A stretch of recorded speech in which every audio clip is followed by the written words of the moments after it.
Voilà mbokk yi comme niñ leen ko waxee woon ñu ngi ci la seconde et dernière partie de cette émission fas yéene disséquer waaye it commenter l'actualité en général ak Aliou Sow Papa Awa surtout Awa donc Aliou Sow ñu commencé ak bu baax bi Walf Quotidien dikkaat nag ci statut du chef de l'opposition bu nga xamante ni yaakaar naa Aliou Sow suscité na énormément de polémique donc moom Idrissa Seck daal di yëkkati ay kaddu wax ci li ni mel daal di xam ne ni que Macky m'avait choisi loolu nag mu ngi ko wax ci Libération waaye nag mu ngi ko wax ci Quotidien mais gis nañ ni journal bi di Libération moom it dikk na gën a yaatal li ni mel xam ne ni que moom Idrissa Seck la mu xamle moo di que ñi nga xamante ne jamono ji dañuy décrier àndam ak le président Sall jamono ji xamuñu li nga xamante ne moo di intérêt Sénégal. Oui j'ai comme l'impression que ni Idrissa Seck intervention génnam bi mu génn ni c'est pour snober les Sénégalais. snobé mooy lan Aïcha. ñu koy waxatee kekkantoo leen. ñàkk leen jox. waaw cër. parce que bu nee Macky Sall m'a choisi ñii di critiquer sama digganteeg Macky xamuñ dara maa ngi xalaat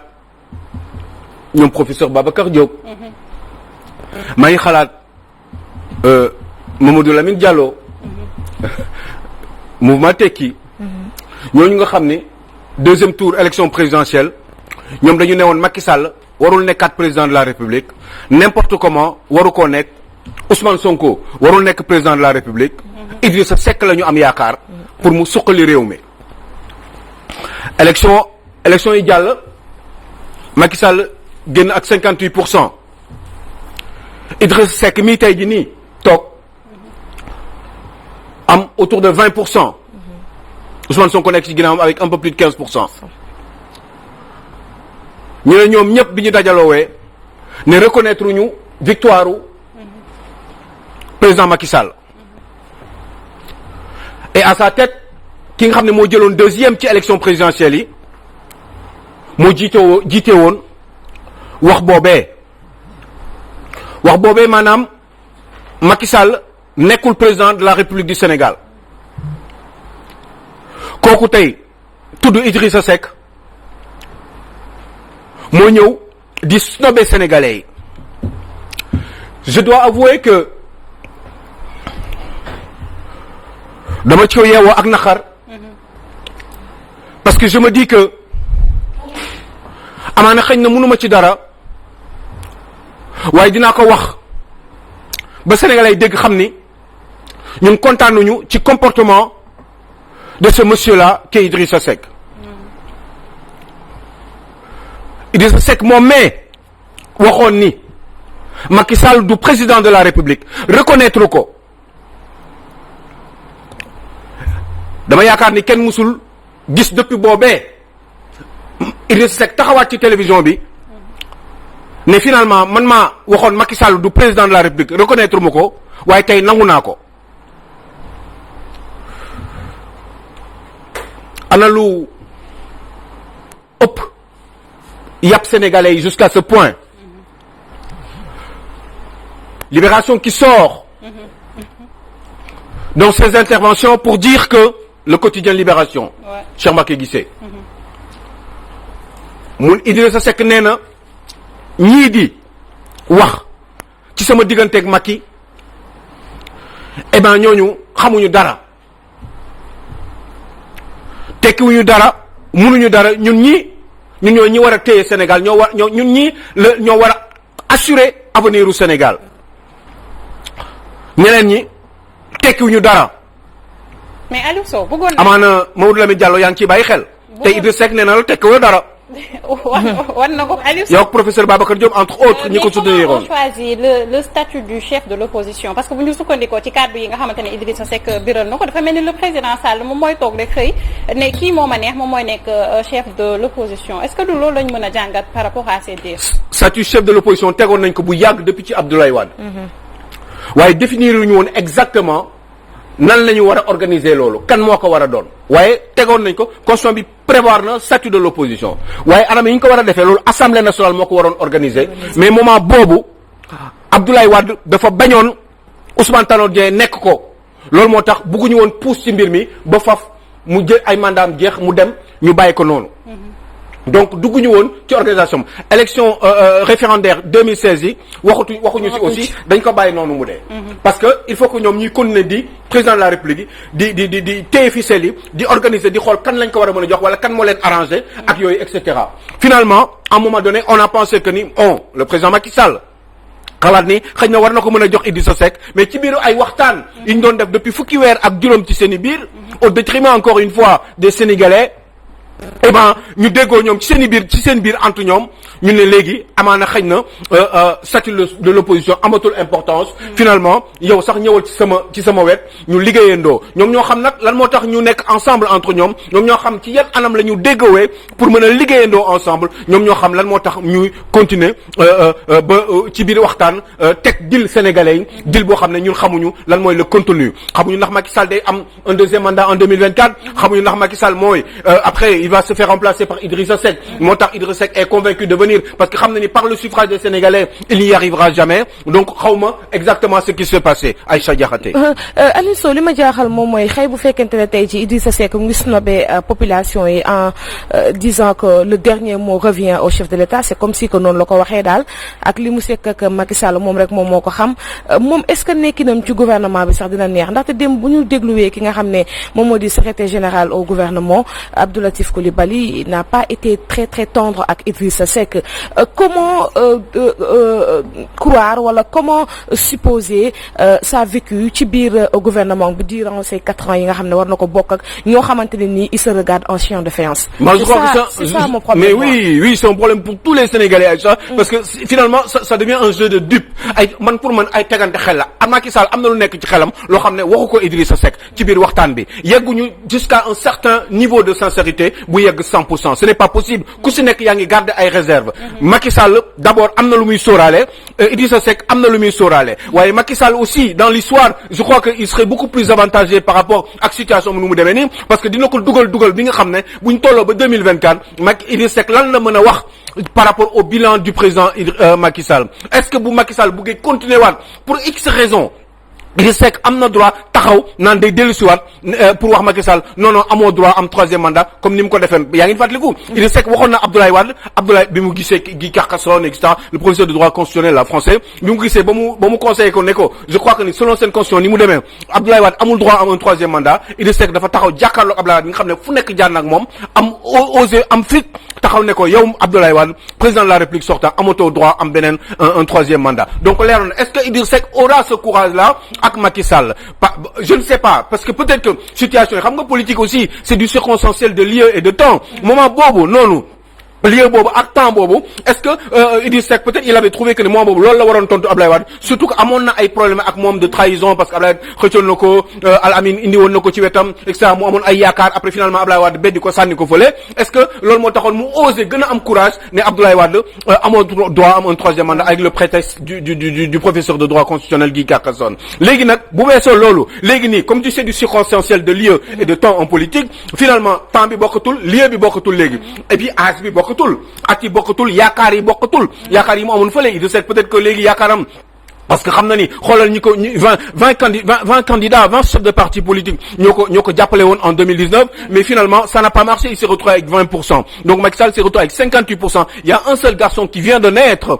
en politique et qui a subi certaines humiliations qui a osé et qui s'est retrouvé 3e avec plus de 15% des voix. Donc Aliou Sow Macky à quitte ou double loolu Sud Quotidien daal di biral xët bu njëkk mu mel ni moom il a préféré de se séparer ak ki nga xamante ne moo di Aminata Touré Aly Ngouille Ndiaye Amadou Ba ak Makhtar Cissé retrouvé wu ak ki nga xamante ne moo di Idrissa Seck mu mel ni deal boobu nga xamante ne sénégalais ñu ngi koy duumalaat ñoral soxal na ko bu baax a baax.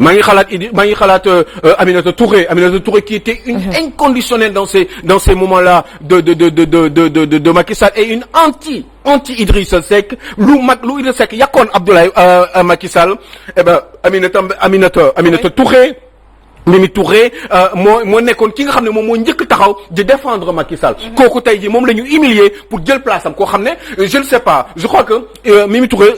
au-delà du fait que elle manque un petit peu de popularité gis ngeen li ko daloon Grand Yoff et puis après muy jéem a dem au niveau de Kaolack et ça au-delà de tout ça je crois que c'est une femme qui est sincère. Moi je ne la connais pas, je ne l'ai jamais vue qu'à travers la télévision, je ne lui ai jamais serré la main, mais c'est une femme qui paraît aux yeux des Sénégalais extrêmement honnête, qui a su justement vouloir remettre la justice dans ce pays. Gis ngeen nu mu commencé woon di attaquer Karim Wade et cetera avec les 25 personnes ak yooyu. Donc c'était évident que ni Macky Sall bu fekkee dafa nar a jël des gens comme Mimi Touré di leen teg ci wetam dans un même conseil des ministres wala ci même ay jotaay ay toogaay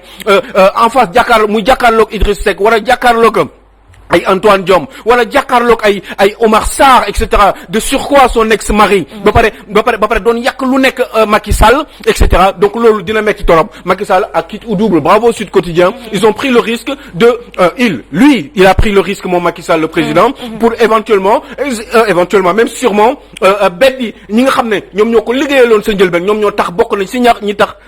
ñu nekk moom Macky Sall mu nekk président de la République. Donc c'est très très compliqué. Je ne sais pas ce qui va se passer. Je sais tout simplement que le président Macky Sall a pris un grand risque. Maintenant risque yi est-ce que am na ay limites? Est-ce que bu yeggee 2024, 2022, 2023 il pourra avoir les mêmes moyens, il sera dans les mêmes conditions pour revenir encore avec ces garçons et ces femmes ou ces garçons et ces filles Mimi Touré et les autres est-ce que dina leen jëlaat teg leen ci wetam ba am kattan boole leen ñoom ñëpp ak Idrissa Seck pour am une grande coalition qui pourrait lui permettre de massacrer cette toute petite opposition qui n'en serait pas une certainement en 2024. Macky Sall moom jàpp nañ déjà day présenté wu et puis dana gagné déjà c'est déjà calculé ñoom am nañ ci yaakaar parce que tey boo gisee ni Abdou Mbow di ne buñ jëlee li Idrissa Seck am 20% plus ak li Macky Sall am kon ñoom 2024 nañ am lu rëy kon Macky Sall déjà moom xam na ni bu jëlee Idrissa Seck mu nekk wetam li mu defoon Tanor Dieng feu Tanor Dieng ak kii di Ouski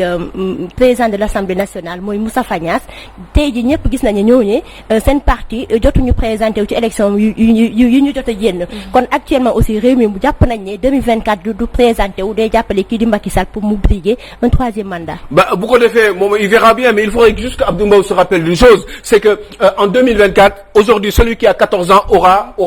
certainement 18 ans. En 2024, celui qui a en ce moment 18 ans, il aura 22 ans. Celui qui a 17 ans en ce moment, il aura certainement 21 ou 22 ans en 2024. Màgg nañu, xool nañu, seetlu nañu. Ils ont internet, ils ont des émissions comme Petit Déj. Ils vont comprendre beaucoup de choses. Ils vont comprendre l'arnaque, cette complicité justement. Ils vont comprendre beaucoup de choses. Aliou Sow, mais bu ñu xoolee critique moom xët gu njëkkam gi gis nañ mu def ci ki nga xamante ne moo di Habib Niang ànd sukkali Sénégal mu mel ne jamono ji après Thiès gis nañ ko mu dem ci cité religieuse boobee di Touba mu mel ne jamono ji nga xamante ne ñu bëri ñuy ŋaañu doxalinu Macky Sall moom Habib Niang ma ngay dox di jëm ci moom bu baax a baax donc moom Habib Niang lan moo ko soxal jamono ji alors que gis nañ Idrissa Seck ne mu demee foofee ca Thiès est-ce que réellement moom Habib Niang dafa jóg pour dimbali le président Sall wala lan moo nekk en réalité ses ambitions? Moi je ne sais pas, je crois que c'est un garçon qui doit certainement faire de la politique et qui pense qu'il doit faire quelque chose d'abord pour sa région de Thiès, mais à mon sens qui est en train d'étendre ses tentacules d'abord Guédiawaye am na yu mu fa defoon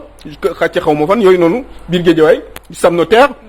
Et puis après il essaie de travailler pour le président Macky Sall, pour les intérêts du président Macky Sall au niveau de la zone de Touba. Je crois que Mbacké ak yooyu def na fa un grand meeting ak yu demee noonu. Mais la question c'est de savoir mais pourquoi ce garçon il fait ça? Parce que aujourd'hui il faudrait que ces gens aussi sachent dire la vérité. Moi je l'aime bien, il a une bonne tête, tout ce que vous voulez. Xam nga c'est un garçon qui est bon, qui a envie de travailler pour son propre pays, mais il faut qu'à un moment donné aussi arrêter. Parce que quand même seulement mënuñu continuer naan dañuy jàppale président de la République alors qu'ils ne disent pas véritablement le fond des difficultés qui existent dans ce pays. Parce que dëkk bi quand même dafa am problème. Il faut ñu wax ñu aussi ces gens-là, ils sont gentils, ils ont envie de travailler pour le pays, c'est bien, bravo, moi je dis bien. Mais aussi nañu xam ne dëkk bi aussi Macky Sall moomu ko dëkk bi aussi il y a des difficultés dëkk bi aussi il y a des gens qui sont qui ont des difficultés ba jóg naan dañuy dem génn bitim réew dem di jël ay gaal ak yooyu les Sénégalais ne travaillent pas etc. Lui à son niveau il est en train de faire des efforts. Moi je dis bravo, mais aussi il faut qu'ils assument. Et puis il fait quoi lui? Qu'est-ce que le président lui a donné? Xam nga liggéey bi muy liggéey di ko jox président mais pour lan la, pour quel intérêt? moom lan la ko Macky Sall defal loolu la mu ko jox. Xam nga man je comprends pas des fois. Parce que moom basam dafa mel ni Thiès la. basam Thiès la Idrissa Seck. Mais je sais pas, en même temps aussi, il a envie de défenestrer Idrissa Seck parce que il veut reprendre la mairie de Thiès d'abord parce que en commençant d'abord à maîtriser la zone nord de Thiès mooy côté ñooñu noonu ay xawma lan c'est la zone nord en tout cas hein, les noms Diakhao tout ça tout ce que vous voulez yaa ngi dégg donc yooyu yëpp moom da ko bëgg ok donc ça veut dire que moom dafa jóg pour jëlee fa Idrissa Seck mais pourquoi des gens des fois je ne sais pas j'ai du respect pour lui mais en même temps j'ai envie de lui dire je sais pas j'ai comme l'impression que ni dafa bëgg ku ko bëggul je sais pas parce que finalement il se bat pour quelqu'un mais pourquoi lui du continuer di ñafeel boppam kese au niveau de Thiès fexe ba téye mairie bi ñafe et puis après en ce moment là il étendra ses armes mais dem ba ay Mbacké di jàppale quelqu'un qui s'appelle Macky Sall koo xam ne defalu ko dara jàppale ko fenn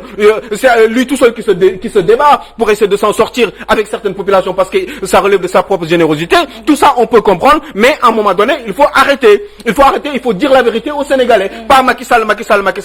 surtout quelqu'un boo xam ne il en a cure de vous faalewu la xam nga yooyu man mënu ma ko comprendre je pense que ni il faut changer tout ça ces jeunes là doivent se réunir mais pas forcément autour de Macky Sall surtout bu fekkee ni ki ngay jàppale faalewu la dimbaliwu la je crois qu'ils peuvent se retrouver entre eux ñoom en tant que jeunes qu'ils fassent une nouvelle génération d'hommes politiques des nouvelles personnes des jeunes de moins de 50 ans qui sont là qui existent dans ce pays et qui ont envie de travailler pour leur pays ñoom ñëpp nañu dajaloo ci dax ay ñoom Idrissa Seck ak ñoom Macky Sall yi nga xam ne dañ fi nekk ñu ne ñoom dañu jóg pour liggéeyal pour teg dil suñu kaw changer maîtriser mais vous rigolez je vous parle comme ça je pense aux 7 milliards de Taïwan ça il y a beaucoup de choses dans ma tête je pense aux 7 milliards de Taïwan xaw ma ndax yéen fàttaliku ngeen ko yéen boo leen paree ngeen dem xool ci côté ci archives yi ah noonu leen mujjee ak yéen seen 7 milliards de Taïwan yooyu yow Macky Sall ak Idrissa Seck 7 milliards de Taïwan yaa ngi di wax waxu accord de pêche sëñ bi waroon na fi toogaat ñu laaj ko tuuti ndax mu ngi fàttaliku loolu 7 milliards affaire u Taïwan mooy licence de pêche yeeg yu kenn xamul Ousmane Tanor Dieng yàlla na la yàlla yërëm fan ngeen amee xaalis yéen ñëpp yéen ñaa leen saaxe suñu réew bi jël xalalu réew mi yëpp bokk ko di teg seen i deal entre yéen yaa ngi dégg ñu jox la ay milliards jàppale la fay say frais de campagne di la jox 50 millions daan la jox 30 millions par mois Abdoulaye Wade le faisait avec Mamadou Diop Decroix ak ñoom Landing Savané ak yooyu moom tam da téye woon xaalis bi di leen ko distribuer en réalité vous savez ñii il faut moi je vous dis une chose Aïcha gars yi il faut dàq leen il faut ratisser large li may wax nag lu metti la waaye sénégalais c'est à vous d'assumer vos responsabilités ngeen fexe ba ratale ñi nga xam ne dañu jël suñu réew mi di ko sax-saxe di séddoo alal bi vous nous dites que j'entends Mbacké d'accord sang bi d'accord naa Mbacké bu la neexee waaye nag ñun loo wax ñu def waaye naa la wax dara de tontu boobu yow Mbacké sang bi nga wax noonu dégg naa ko te Sénégal yi dégg nañ ko te danañ ko jëfee waaye nag ci loolu ñu la laaj kese war nañ la laaj yeneen ci loolu lañ bëgg lan nga ci xalaat te xam naa liñ ci xalaat yow Mbacké Balaye Sa bind na ko ci xëtam gu njëkk immigration clandestine bi donc mu mel ni sénégalais yi jamono ji ndaw yi sax laay wax dañoo gën a rakkaaju di jël li nga xamante ne moo di mbëkk mi di baax waaye nag boobaak léegi mu mel ni kilifa diine yi déggaguñ leen ci waaye ni gi ne démb gis nañ ki di Serigne Bass Abdou Khadre porte-parole du khalife général des mourides génn di xam ne ni que acte boobee képp ku ko def rek mën ngaa jàpp ni dangaa xaru donc mi ngi incité jeunes yi ngir ñu toog ci réew mi ndax xam na li leen animé mu di bëgg rek dem teral seen ay wayjur waaye faaw rek ñu def nànk ndax mën nañoo jàpp ni képp ku jël mbëkk mi rek jamono ji da ngaa daal di faat sa bopp. def nànk nan wax bi dafa am dégg nag wax bi nañ ko dégg wax bi nañ ko dégg de d'accord naa ci dégg-dégg bi ñun ay nitu xel lañu danañ ko jëfee waaye Mbacké Balaye Sa dama la ne yow yaay Serigne Touba sur terre waaye mbir dafa am il faut ñu laaj la aussi lan nga xalaat ci ñi nga xam ne dañuy saax-saaxe réew mi di teg dil suñu kaw di toroxal doomu aadama yi loolu Mbacké Balaye Sa am na fi ñooñu il faut nga wax ak ñoom ci discours am bi sax Aliou Sow si foofee laa bëggoon ñoom mi ngi doon wax ni que sénégalais yi boo waxul ci devant les caméras rek dañuy jàpp ni xëy na soññoo yow ñi nga xamante ne ñoom nga war a soññ donc dem na ba sous-entendre pour dire que ñoom ñi nga xamante ne ñoo di kilifa diine yi wax na ñoom ñi ñu war a waxal ñeel mbir mi waaye am na loo xamante ne tey ji mënuñ ko wax devant les caméras waaye lépp lu ñu mën a wax rek mooy jamono ji ñu ngi soññoo mbokku taalibe yi ndax am na ñu nga xamante ne donte nekkuñu ay murid waaye ñàkk nañ seen bakkan ci li nga xamante ne moo di mbëkk mi nañu bàyyi li nga xamante ne moo di mbëkk mi mais leneen li nga xamante ne en douce lañ ko war a waxtaan dinañ ko waxtaan lan lañuy waxtaan en douce ci mbirum réew mi certainement mais déedéet buñ ko waxtaan en douce nañ ko waxtaanee ci taabal ñëpp di gis ñu xam li fi nekk ñaata la ak lan lañ ko war a bokkee nan lañ ko war a séddalee nan lañ war a mën a def pour retrouver pour que sénégalais yi xale yi retrouver seen dignité je vous rappelle que 70% boo kantee fukki sénégalais juróom-ñaari amuñu fanweeri at ak juróom waa xanaa loolu mooy doole ci réew pour liggéey fukki sénégalais boo leen calculer juróom-ñaari amuñu fanweeri at ak juróom ñooñu boo leen joxul liggéey fan la ñu jëm da nga leen di xaar ñu am 45 ans 55 ans après ñu retraité wax gi jeex ñu torox du ñu am dund du ñu retrouver seen dignité non je ne suis pas d'accord je dis juste une chose d'accord Mbacké Balaye dégg nañ li nga wax dinañ ko jëfee waaye mbir am na mooy ñii nekk ci réew mi jiite réew mi depuis fanweeri at di teg dil ci suñu suuf yaakaar ne ñoom ñoo war a téye réew mi yaakaar ñoom ñoo moom réew mi yaakaar ñoom rek ñoo fi am xam-xam Mbacké Balaye il faut nga wax ak ñoom il faut nga wax leen ñoom ñu sakkanal alal réew mi def ko fi ñu ko war a def bàyyi xaalis bi ñuy sàcc ndax Mbacké ñii jiite ñu ay sàcc lañu dañuy sàcc suñu alal yi seen doom yaa ngi bitim réew mais Mbacké mais fii kenn mënu fee dem boo dem ci réew tubaab yi mais doo am visa boo demee ci tubaab bi doo am visa waaye ñoom ñi nekk ak seen i doom ak seen i njaboot ñoom ay passeport de service la ñu am Mbacké Balaye ay passeport diplomatique la ñu am Mbacké Balaye ñoom boo leen yóbboo bu ñu demee ci ambassade yi bu ñu yónnee ci ambassade yi tubaab yi defal leen visa seen doom yi seen jarbaat yi ak seen jànq yi ñii nga xam ne nag dañu dëkk Sénégal te amuñu kenn amuñu ndijaay amuñu kenn ku leen jàppale ñooñu amuñu beneen solution bu dul dem ci gaal yi wala jaar ci désert bi amuñu leneen luñu la amuñu solution parce que dañu sonn Mbacké dañu bëgg am jabar am jabar ak ay doom di continuer di gën a jullite am kattanu jullit yaa ngi dégg donc yooyu dafa metti ci ñoom Mbacké kon waxal ñi nga xam ne ñooy jiite réew mi depuis fanweeri at ñu bàyyi dil yi ñuy teg bàyyi sàcc yi ñuy sàcc xale alalu réew mi parce que nag looloo fi am Mbacké loolu nag dafi am xaalis bi ñuy jël noonu chaque jour nga gis leen ni ñuy voyager li ñuy def di dimbalante ci seen biir ñoom bàyyi majorité population Sénégal bi Mbacké Balaye nañ ci wax xanaa yow xëy na ñu rus la xëy na boo ci waxee wax leen ñu bàyyi li ñuy def wax leen ñu bàyyi yi ñuy def Mbacké wax leen ñu bàyyi alal bi ñuy saax ci réew mi wax leen ñu bàyyi dil yi ñuy teg ci suuf ñoom ci seen biir entre ñoom loolu daf fi war a jeex Mbacké kon nag bu ñu waxee ci lii xale yi bañ a dem d'accord nañ leen defal seen xol parce que dafa nekk ci seen xol nag defal bi baax na xëy na danañ toog ndax dañu leen dégg ndax la wax ñu def ko waaye ñii tamit ci kaw wax leen ñu bàyyi yi ñuy def ndax lii yëpp ñoom ñoo ko teg xale yi ñi ngay dégg nii Mbacké kon mbir mi daf fi war a jeex dëkk bi dañ ko war a defar Mbacké dañ ko war a defar ci yoon ndax l'islam mooy yoon l'islam c'est la paix l'islam c'est la meilleure civilisation l'islam c'est le calme c'est la sérénité c'est le partage c'est la reconnaissance de la dignité humaine alors tout ça il faut que gars yi ñu koy def ñii ñu jiite Mbacké da leen wax ñuy bàyyi ñuy def nañ ko dégg wax ko mu jëm ci kaw comme ni ñu ko waxee ci xale yi di immigré di wuti teranga ñëpp ko bëgg te l'islam nee na ku foo mën a wute teranga am ko waaye bu ñu demee demander visa kañ du leen ko jox ñu leen toog leen ci réew mi ñu leen ngeen di ko di torox loolu bu daf fi war a jeex il faut que mu doy à un moment donné wala boog ñu jéem a wut ay solution jéem a def comme dëkk Sénégal nekk un système avec l'ayatollah comme en Iran ñu am benn guide spirituel boo xam ne xëy na moom mooy jiite réew mi ak un gouvernement en dessous comme le système iranien peut-être xëy na dina tane ndax yéen xamu leen lu bon yéen doo leen def lu bon yéen am ngeen yéene lu baax ci doomu aadama waaye ñii ce n'est pas le cas du tout te li ñu leen di wax bu ñu toogee ak yéen ak li ñuy def bokkul Mbacké man mii maa la wax loolu sëñ Mountakha yàlla nga fi yàgg te wér nag li nga wax dégg nañ ko danañ ko def waaye metti na ci doomu xale yi ci doomu aadama yi da ngay dugg yeewu suba teel Mbacké di xool sa ndey ak sa baay doo leen mën a dundal am fanweeri at amoo jabar amoo doom amoo dara sa courant ñu coupé ko Mbacké nga yeewu mënoo ndekki nan ngay def sàng bi Mbacké nooy def bu boobaa dëkk bi moo metti il faut gars yi di la wax loolu xam naa ni fi nga toll la ci nekkatoo ci àdduna fi nga toll la xam nañ loolu waaye nañ lay wax lépp li wax xam nañ lay wax li nguur gi di def jëf ju